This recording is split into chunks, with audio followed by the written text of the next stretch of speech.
Now to do the modification on this slide catch lever. There's the original lever. That's the stock configuration. Now I'll go to step 1.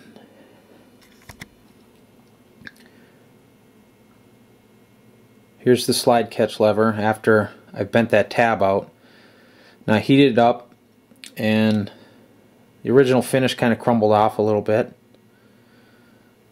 And the bottom started to get a little bit of a stress crack right at the bend.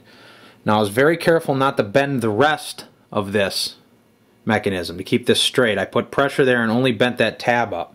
And the only thing I need to be able to do is get a little bit of finger under there to push it up to clear a double feed. That's the only time I use this lever. And that's what works for me. So now I'm going to get to sawing off the majority of this tab. So there it is. There's the finished product. As you can see, almost most of the tab is gone. I ended up testing it and I feel like I wanted to take that much off.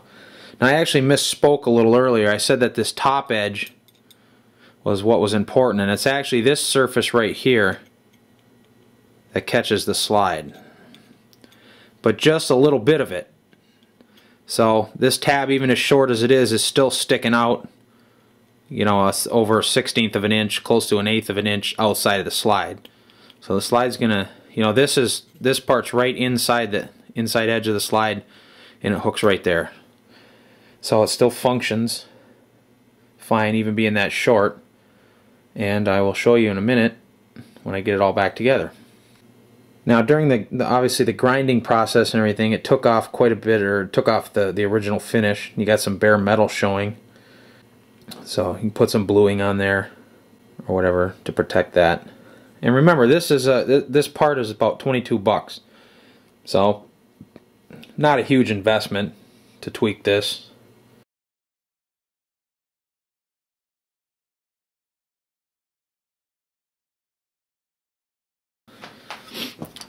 I ended up reprofiling the grip after all. I don't have a regular grip to compare, but I ground down a thumb hole so I can get up and get under the slide catch lever, and I ended up cutting that shallow half moon in there as I ground at an angle. I'll use a Dremel attachment, or a little sander attachment on a Dremel, and I ended up grinding quite a bit away on this corner. This corner left a lot of thickness, and you can see how thick it is. There's still a bunch there. I ground that down quite a bit. The sander left it sort of smooth, so I scuffed it up with some 60 grit sandpaper, and what I have now is actually almost a little spot, little channel there I ground down, where I ground, you know, to get under there. So it's almost a little spot where I can index my thumb. And I'll show you when I put the grip on here in a second what I'm talking about. And there is the final product. And as you can see by the profile, if you compare it to the earlier part of the video, I did actually take quite a bit of plastic off.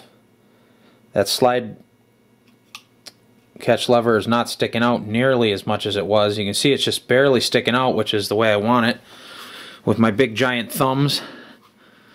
Now I can lock my grip in there.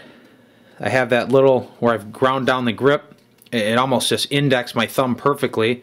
I took quite a bit off this corner. As you can compare to the original video how much that stuck out. And now I can run a thumbs forward grip.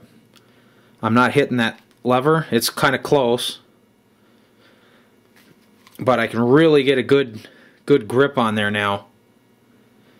And I may even rough this up a little more. I like that indent right there that I ended up making. That works good. And actually, you could do another modification. You could cut this tab off the decocking lever if you got really big hands, because I actually hit that.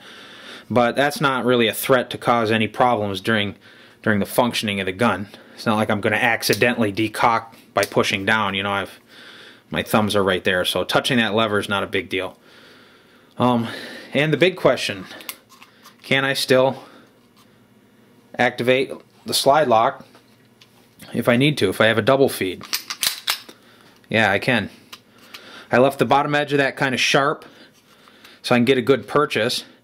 Now I can't really, it hurts my hand too much to actually decock the slide, or you know, bring the gun back into battery by using the lever. Ow, it kind of hurts. But like I said in the beginning of the video, that's not how I run it anyway. That's how I run it. So this works perfectly for me. I can lock that in case of a double feed. I can even use the lever if I want, just, you know, I take the pressure off it, it's not as sharp. But, you know, you're firing along, oh crap, I got a double feed. Lock the slide to the ear, you know, strip, rack, rack, rack. Feed it, and go. So I think this is going to work. I'm going to need to train with that, obviously under stress, that little lever, if I do get a double feed.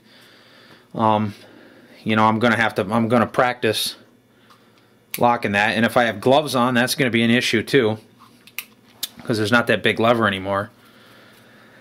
But you know, some people may have reservations about making this type of modification to an $800 gun, but I didn't buy this as an investment piece. This is a tool. It's a tool to save my life, the life of my family, and it has to work, and this is what works for me. So, and like I said, 22 bucks for the grips, 22 bucks or so for that lever. So around 50 bucks by the time you figure in shipping, you can replace those two parts and you're back up to 100% if you ever need to sell it. So it's worth giving it a try.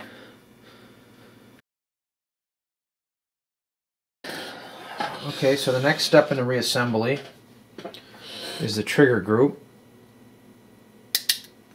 I'm going to decock the hammer. The trigger and the trigger bar, and if I remember, this was a bit of a challenge getting this thing out. Alright, so once you work the trigger and the trigger bar down into position, it's going to be loose for a second. Then you're going to come in with the trigger pivot pin. Put a little grease on it. Make sure you line it up the right way with the slot facing left. Fish that through. Not all the way though, because you gotta put the new slide catch lever on there. Okay. Next is to put the trigger bar spring back on. You want to put it in that hole first and then hook it under the back of the trigger bar. Next is the last part, basically other than the grips, and that is this locking insert, takedown lever, and the takedown lever spring. Now you might need a little screwdriver to rotate this trigger pin to line up the slots correctly.